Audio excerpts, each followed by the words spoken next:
તો અમદાવાદમાં પાર્કિંગની સમસ્યાનો ઉકેલ લાવવા માટે અમદાવાદ મ્યુનિસિપલ કોર્પોરેશન એએમટીએસ અને બીઆરટીએસ દ્વારા મહત્વનો નિર્ણય લેવાયો છે। શહેરના અલગ અલગ એએમટીએસ અને બીઆરટીએસ ડેપોમાં પે એન્ડ પાર્કની સુવિધા શરૂ કરવામાં આવશે। હેલ્મેટ સર્કલ, અચેર, ચાંદખેડા, નવા વાડજ, આરટીઓ અને મેમકો સહિતના ડેપોમાં આ વ્યવસ્થા ઊભી થશે। એએમટીએસના પાર્કિંગ પ્લોટમાંથી 30% જગ્યા જનરલ પબ્લિક માટે ફાળવવામાં આવશે।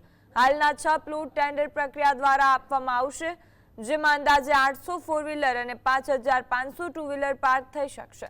મેટ્રો સ્ટેશન આસપાસ રોડ પર થતા પાર્કિંગ ઘટાડવાનો હેતુ છે। રાત્રિ દરમિયાન આ સુવિધા ઉપલબ્ધ રહેશે નહીં।